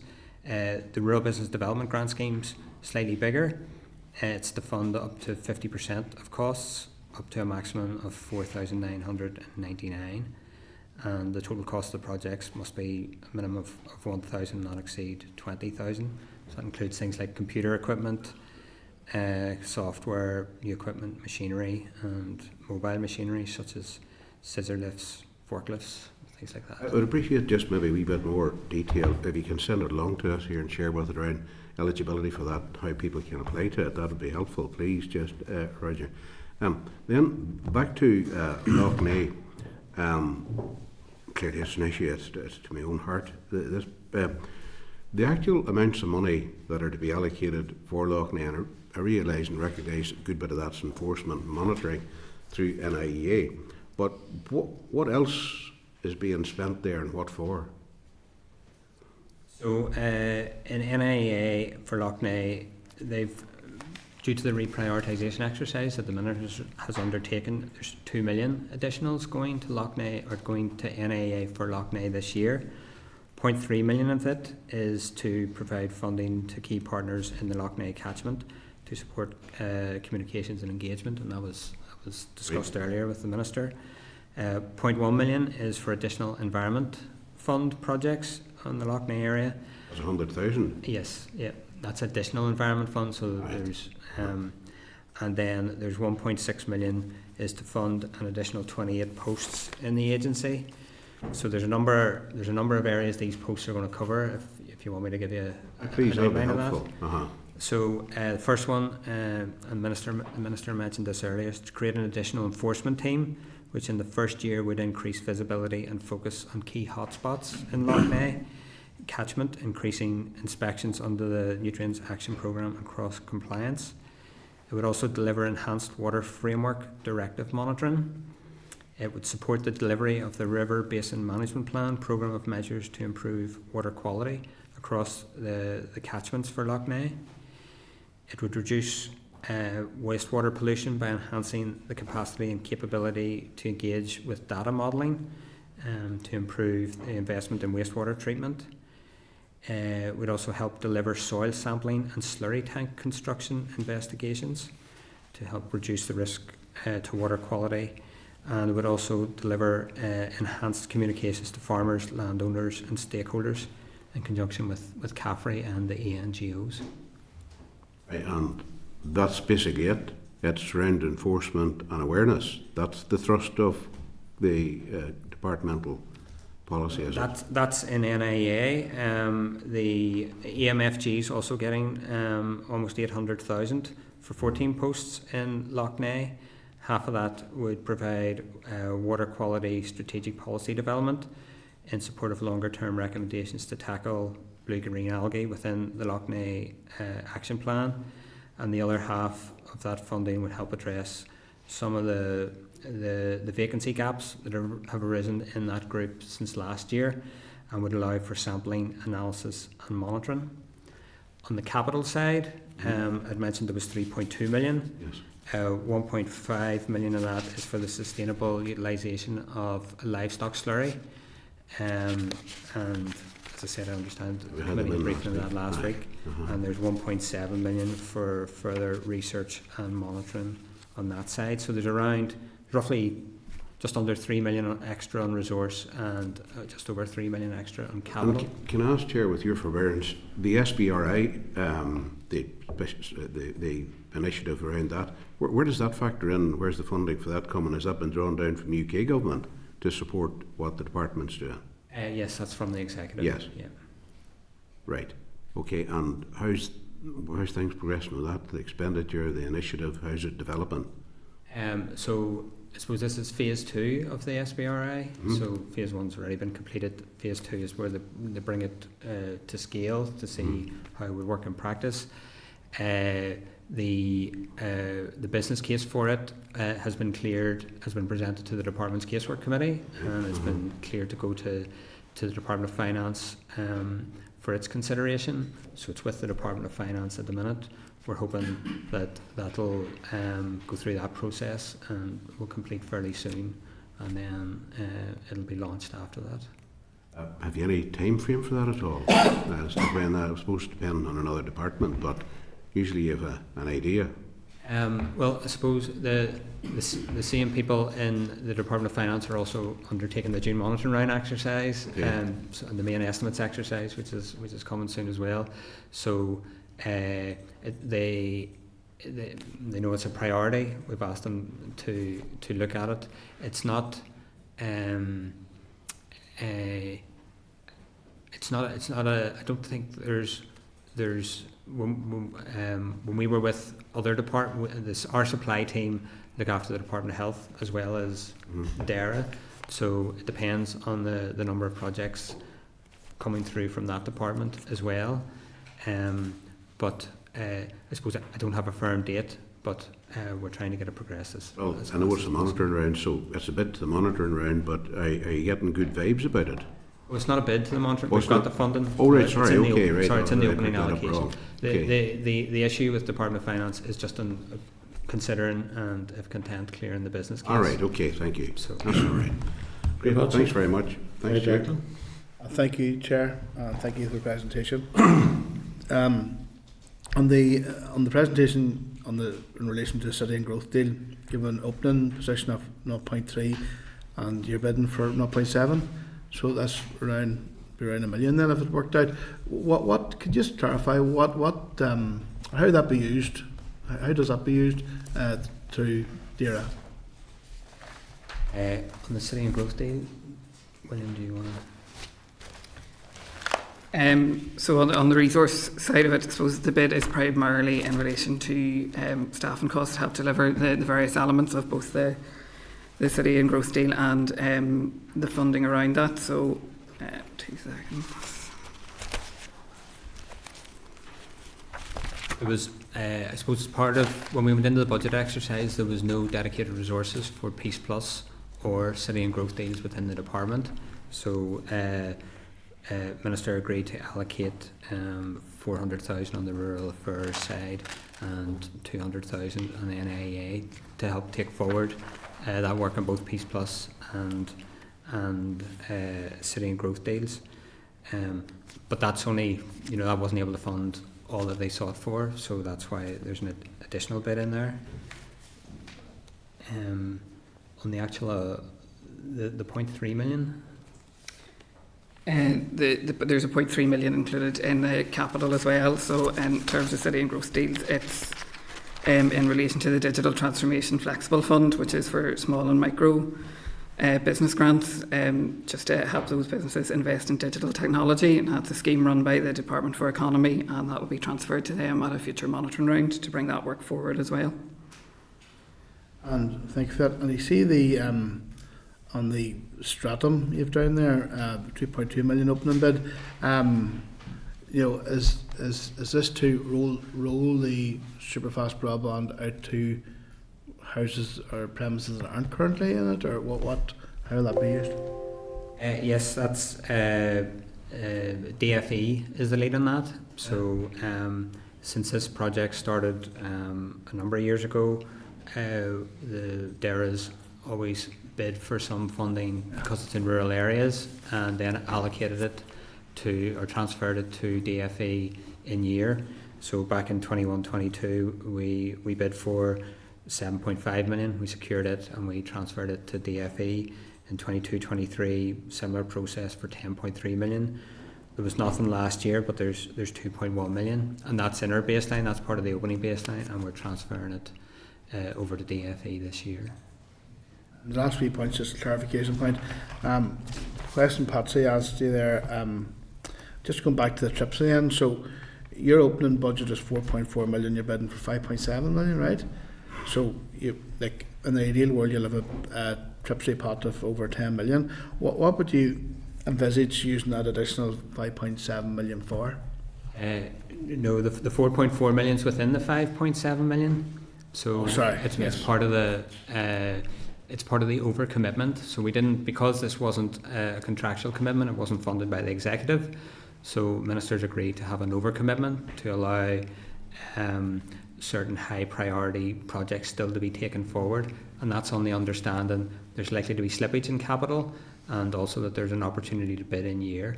So as part of the opening allocation, the full 5.7 couldn't be funded, but 4.4 could be funded within the 15 million, and that's, as I mentioned to Patsy, that's the Rural Micro Capital Grant Scheme of 2.6, the Rural Business Development Grant Scheme of 1.6, and the Village Catalyst Programme of 0.3.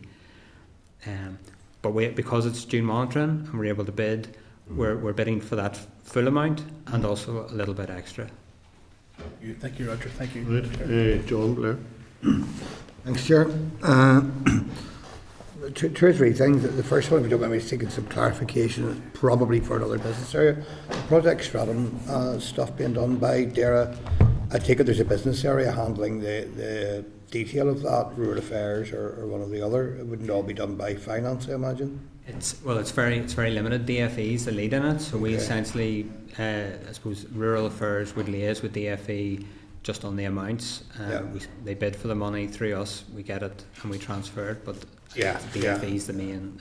Just for your information, Chair, I'm getting contacted increasingly about the number of overhead cables going in, where there used to be cables buried.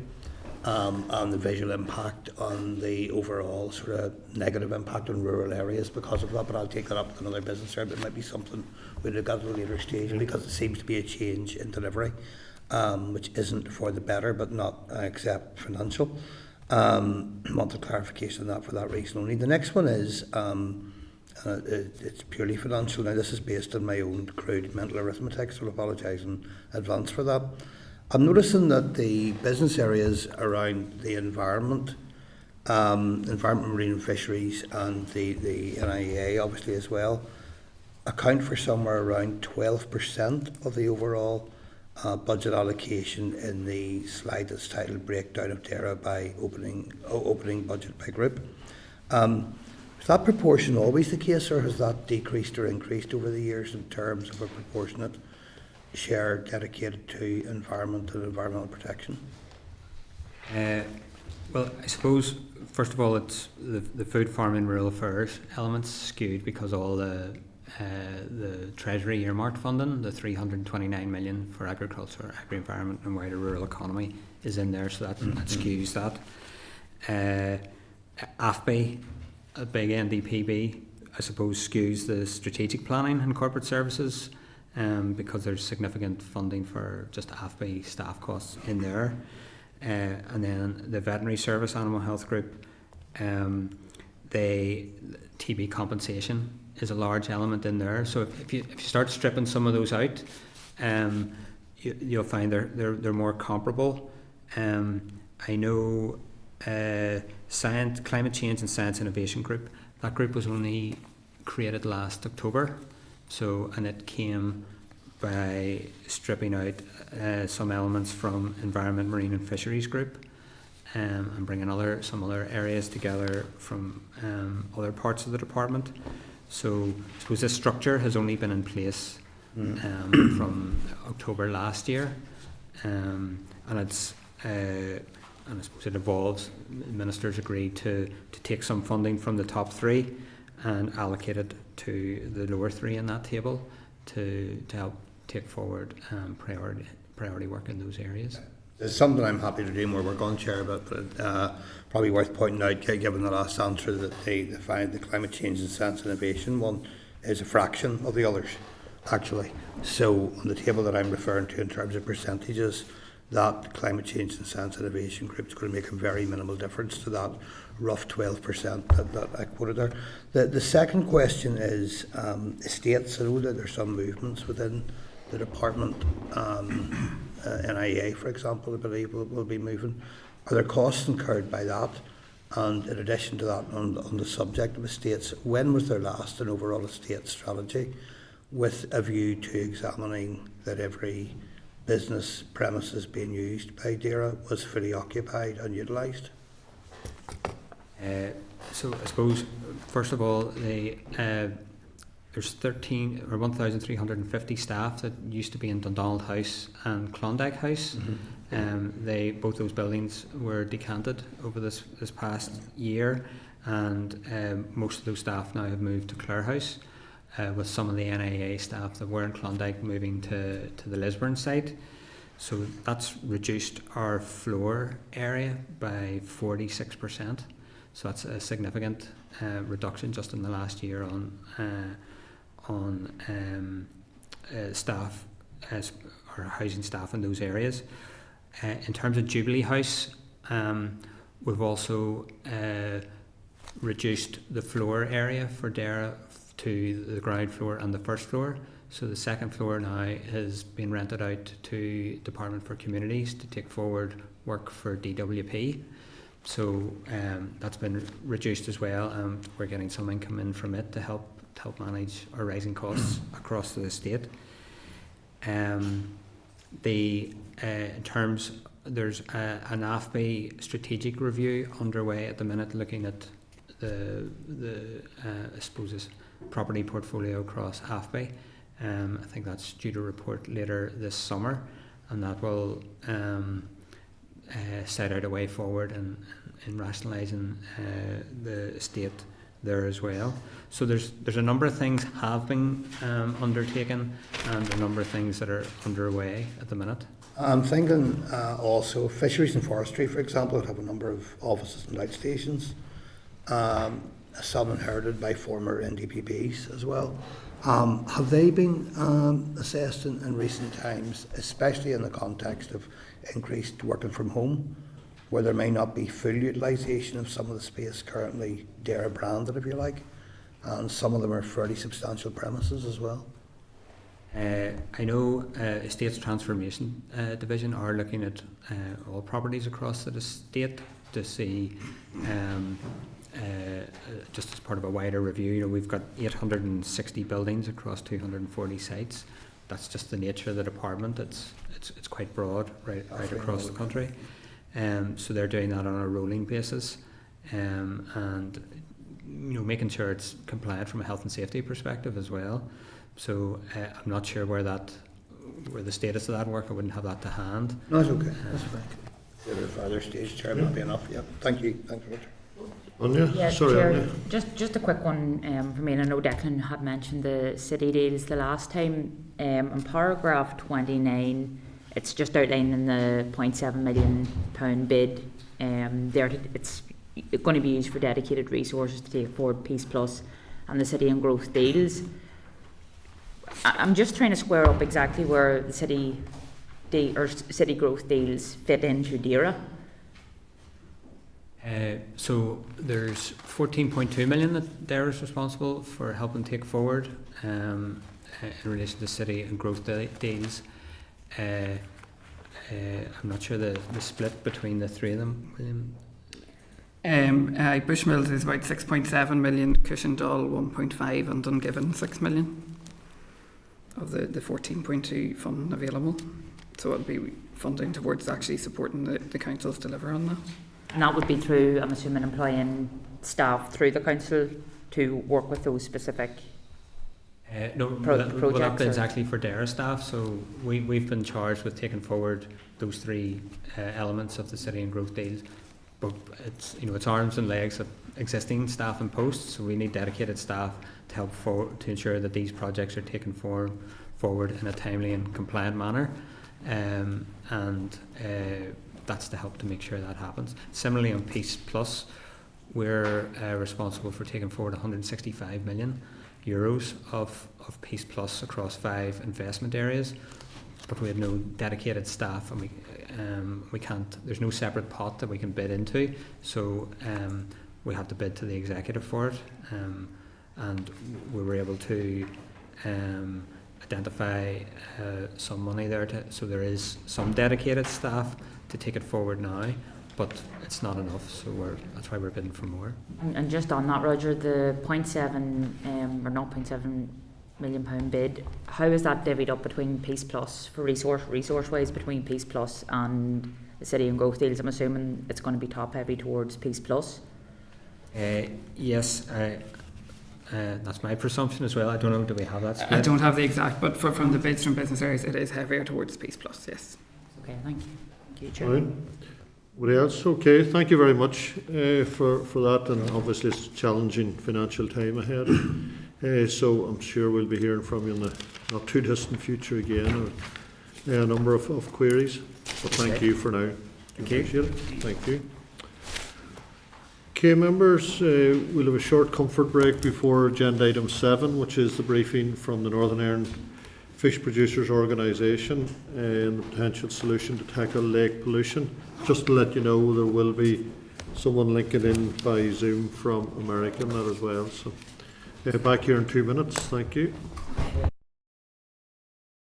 Committee Room 21. Sound.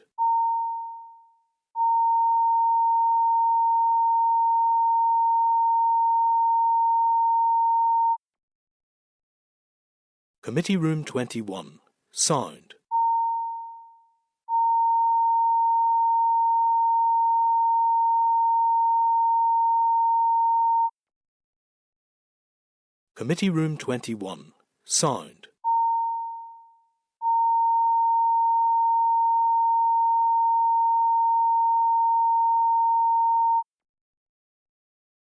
Committee Room 21. Sound.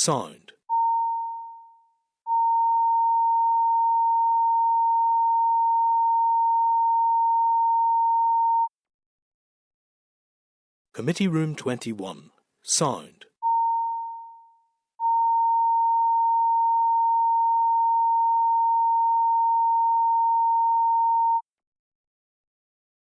Committee Room 21. Sound.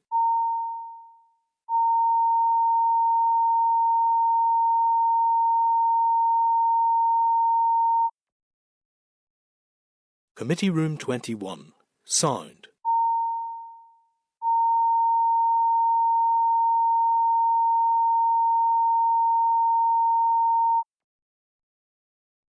Committee Room 21. Sound. Committee Room 21. Sound.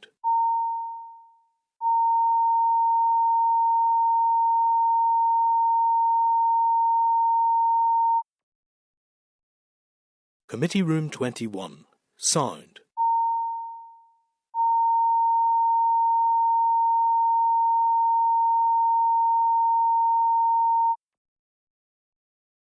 Committee Room 21. Sound.